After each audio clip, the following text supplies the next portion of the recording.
everybody.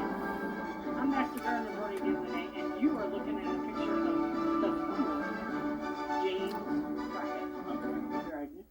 That was a show that was produced in the late 70s and early 80s by Boston Public Television. And this gentleman has been dead for quite some time. This is a book that I have referred to, and my father referred to many times. And you know what? I just thought I haven't shown it on TV for a long time, and I just thought that I would show it because even though it's a real old book, and this gentleman has been taken away from us for a long time now, it's still a great book to look into. It's still a great gardening book, and whenever you're in the library, it's easy to get a hold of this book. I'm going to lay this book down now, and I will show you some pictures later on, and so maybe we can go to camera number 2, and because there's only a picture of the book on there, and well, okay, I know that, there we go. You know what? That was a little bit different music. That was Brahms that we played at the very beginning, because we do tend to play different music on here. Later on in the show, I'm going to show you some pictures from there, and it's got all kinds of questions that are answered in there about things like transplanting and when to divide things. And there was a little old fellow that came up to me. I believe he said his name was Ed, and he watches me on TV. And I said to him, thanks for watching. He said, I want to know when I should divide my rhubarb. Well, rhubarb can be divided very early in the spring. Now, in this book, though, that's right down, I'm going to show this one right up here, guys. You don't have to switch cameras or anything. Just, okay, there we go. This is there's a lot of information in there that tells a lot of basic things. Now, in the book, it'll tell you should divide it later on in the fall. However, what I do, a lot of times I do things differently. And by the way, you are listening to It's Not Work, It's Fun with me, Master Gardener Bourgondien. And we also have an internet radio broadcast that we do now from the beautiful basement of City Hall. And it's WAEC Internet Radio. And so we'll be on there every Thursday morning from 9 to 10. And we're going to use the Fraser Family Foundation business line as the telephone number that you call in on. Okay, now, getting back to this book. There's a lot of basic things in there, and it's called The Victory Garden by James Crocket. He was a very famous gardener over on the East Coast in the city of Boston. And this particular one is called Crockett's Victory Garden. His name was James Crocket, and he started a TV show in Boston. He didn't start it, but somebody came up to him and asked him if he would start, because he was a tremendous gardener. He had a greenhouse, and he grew all kinds of things. He grew a lot of stuff from seed, just like I do. And my father started watching him way back in the 70s. They wrote a couple of books. I believe it was 3 books that came out of it. And one of the things was how you start your own poinsettias, and what is the best temperature for things like primroses and miniature roses.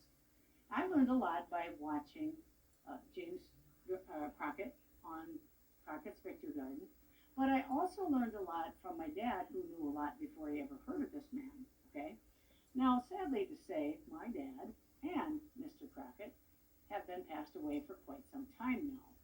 Well, that's part of life. That's how it goes. All right, but still, this book is around, and the knowledge from my grandparents way back in Iowa, and my dad, who, yes, has been passed away for a long time now, still remains up here. And so this, besides coming to me, this is a really good book to look at for anybody who might be a beginner gardener all the way up to advanced. As a matter of fact, I still refer to this book. A second one would be Crockett's Indoor Garden, and that's where he talks about the right kinds of temperatures for African violets, for instance, how to start a poinsettia, how to get a poinsettia, how to do cuttings from different things. And as you can see, folks, I have done a lot of my own over the years. And what I do, and by the way, this is a flyer from County Market. They're our favorite grocery store because they're one of our biggest sponsors. They do a good job. One of the sponsors you will not see listed on this particular episode, and we do have to change it and get it on there, is the McDonald's Corporation, because they have come through in a very, very wonderful way, and we have given away some of those things to disabled American veterans and their families. So it all goes around in a big circle and all comes back to you eventually, all right? So we'll shout out, real kudos to the McDonald's Corporation in the Wausau area. They were just so kind, and they've done a wonderful thing for us, and now we're in turn doing wonderful things for everybody else. All right, so that's one thing I do want to mention over and over and over again, as many times as I can, give them kudos because they sure did a nice thing for us. All right, so getting back to Mr. Crocket. Now, this fellow not only was a very famous gardener over on the East Coast, but the local PBS, Boston PBS, decided that he should be their main gardener. So what happened was he and a couple of his friends, and there were some other people that I really don't remember the names of, started a couple gardens back in the building behind Boston's PBS television station.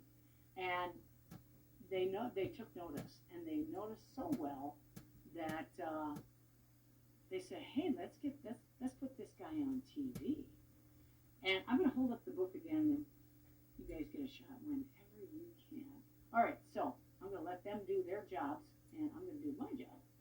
Well, the story goes is that the lot was so bad, it was filled with broken chunks of glass, wood, firewood, old tires, pieces of rusted out metal from garbage cans, cars. And why this fellow wanted to start a garden there is because I guess it was close to the place where he had his floral shop.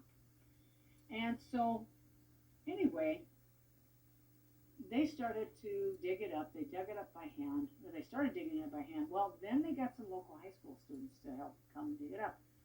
And apparently it was a gas station at one point.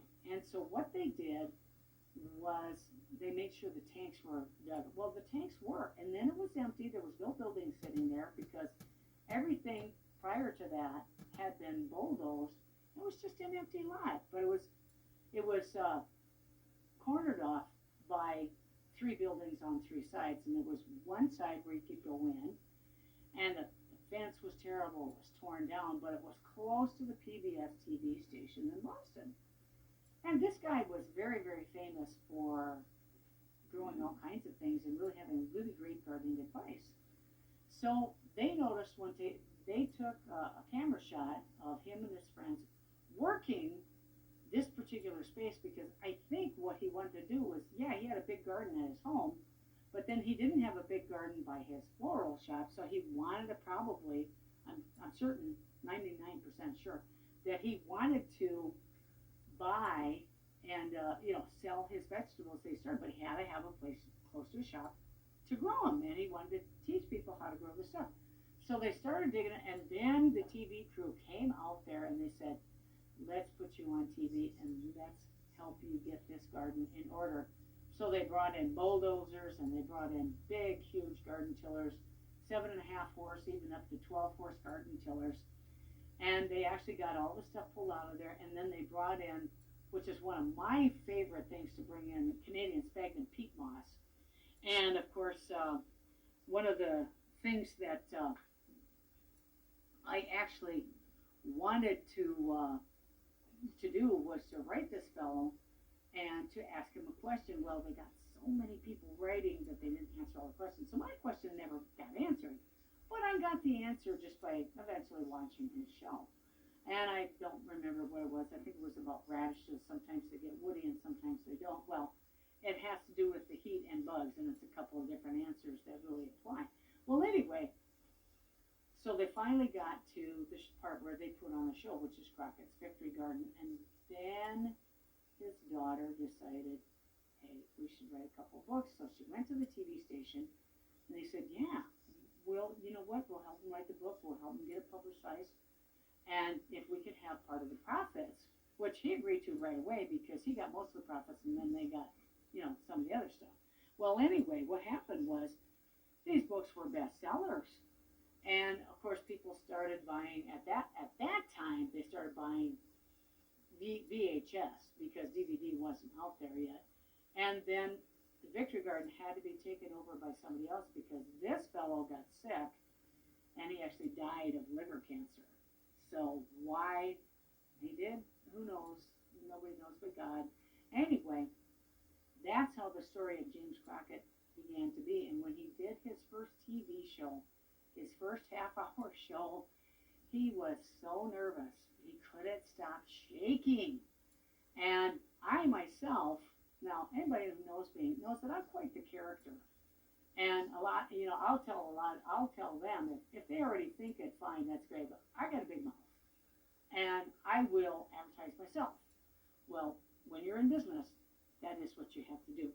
At any rate, what happened after that is they had a number of gardens, and then the gardening shows in the other states got really, really popular.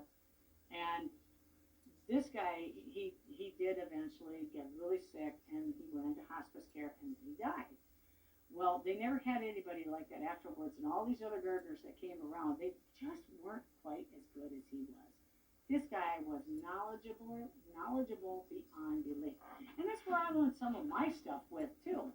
And I got some of my information from there. I got a lot from my grandparents and a lot from my dad. But I also studied on my own, and one of the books that I really, really enjoyed reading was this book right here. And it's a terrific book. Now, I'm going to switch subjects here, folks, and I'm going to talk a little bit about some of the tools. Now, this is just a little tiny rose clipper. Okay.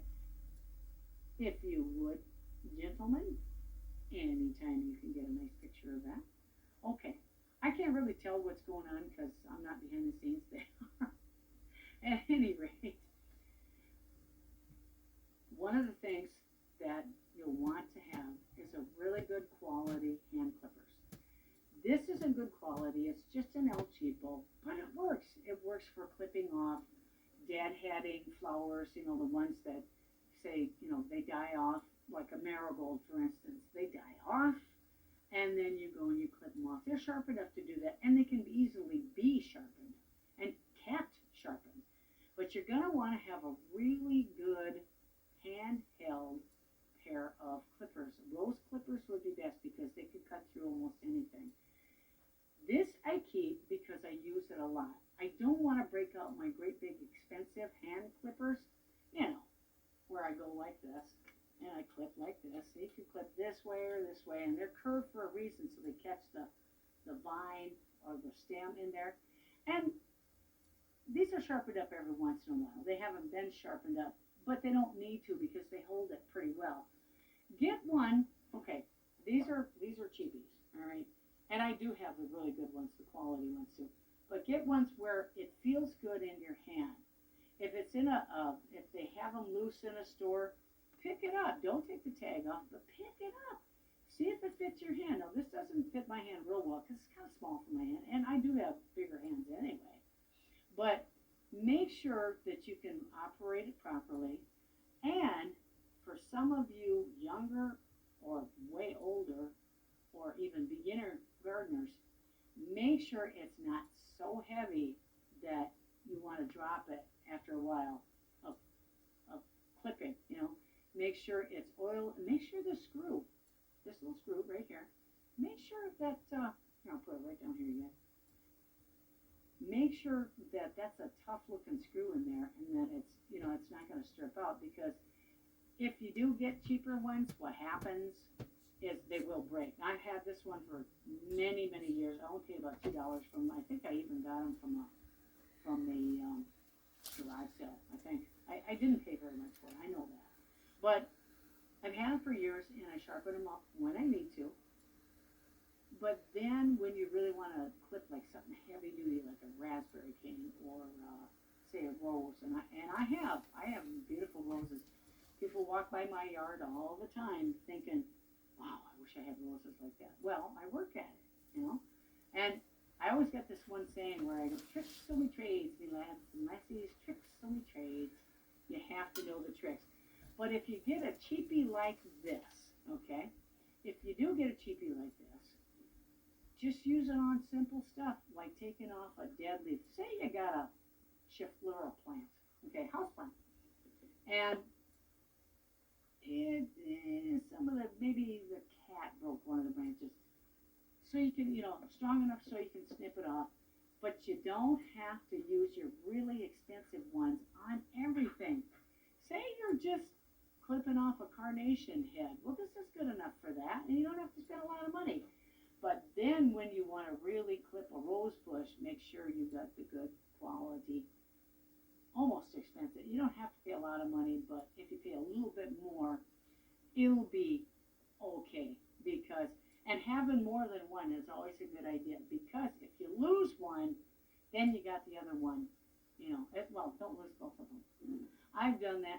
I have several of these things. I have even smaller ones that are green, and they got straight. It's almost like an oversized scissors, and they go up straight like this. And I just use them to clip off really tiny little leaves and things. If I want to clip back a coleus, which is a real soft stem and soft leaves, that's all I need is just a little tiny one. I don't need a great big one. And I can place them in the area of the plants where I want to use them. I don't transfer them from room to room, because that's how you lose your stuff. Say you have a really, really good handheld clipper, say a big expensive rose. What are you going to use it on a little tiny coleus bush? I don't think so. And when I pinch my tomato bushes back, I can just use this or even a cheaper one. I don't have to have a big expensive rose clipper. But when I do want to clip my roses, and by the way, one of the best tips I can get you, if you have really nice handheld clippers for roses, you have real expensive ones, and you have nice roses, they are the best. They are the best for absolutely just letting you do a good job of slicing through that stem. You always want to slice at an angle. You want to go like this and not like this. Mainly because they collect water better when the stem is at an angle like this. When it's like this, it's too hard for them and they don't pick up the water. It's got to be at an angle. So you clip like this. And when you clip roses, have a pair of gloves on, because you're going to get thorns. I may have prize-winning roses, but guess what? They still got thorns and they still sting. And make sure there's no bees on their roses. Okay, we're going to do something a little bit unconventional here. We're going to pause and we're going to come back with Bobby Buds for Life. We're going to go to a blank screen, and she's going to come back on because there's only about, that's about 9 minutes left. So we're going to pause. We'll be right back, so you stay tuned. Don't you go anywhere.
Folks, we're back. We switched a little bit. We're going to come back in with Bobby Buds for Life, but that is not going to happen right now. We ran into a couple of glitches, so I'm just going to finish up the rest of the program, which is only about 9 minutes. we're going to talk a little bit about cherry trees. All right, now I don't have a cherry tree in here with me today because I planted them all. And you know what? You can just clip a little tiny cherry off there with a clipper like this. You don't have to have a big one. Now with a big old cherry tree though, you gotta have a pruning saw, you know.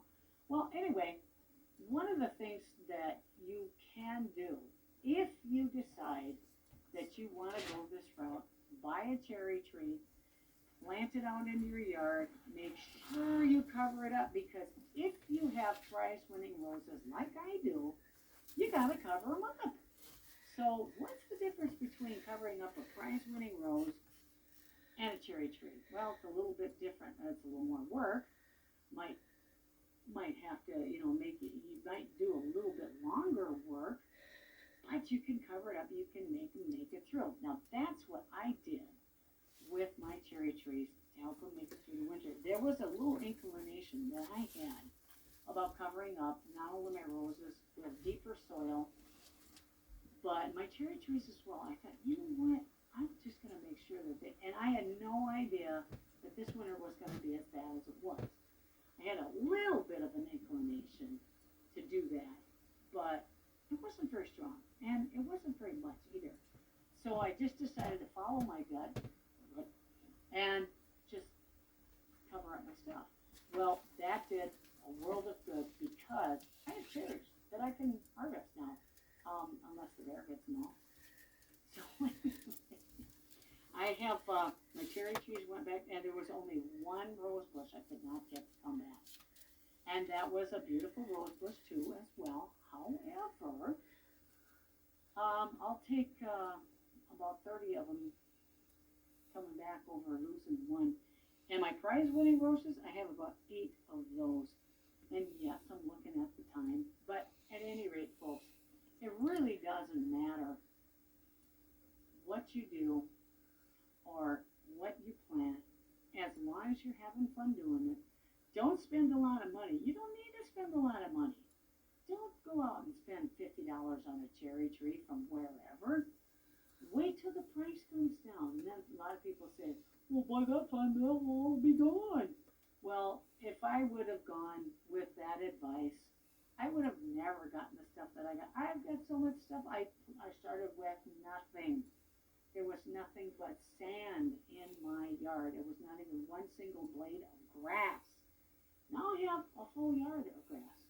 I got some weeds to go along with them too. But I have cherry trees. I have plum trees. I have apple trees. I have apple orchards. Strawberries. Black raspberries. Grapes. Asparagus. Tomatoes. Onions. You name it. I got it.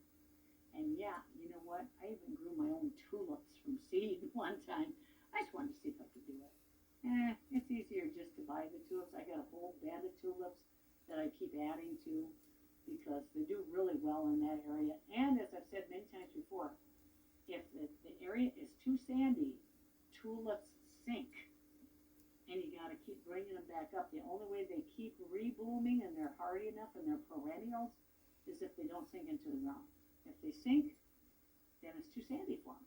And you got to add the stuff. Okay, now I'm going to hold up one more thing here.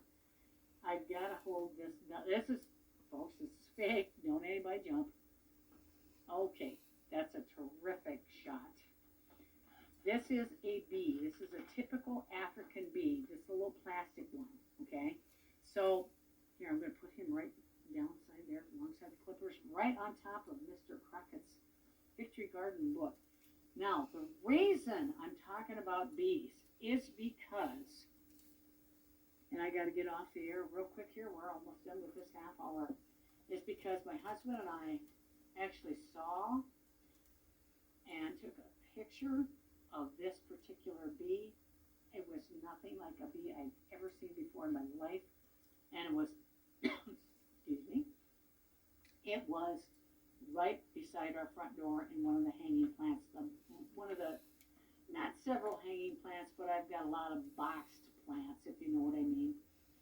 And they were right outside the front door. And it was orange, and it was dark brown. I've never seen a bee like this before in my life. And it was almost in our house. And the point is that we didn't know what ramifications would follow us or be bestowed on us if we got stung.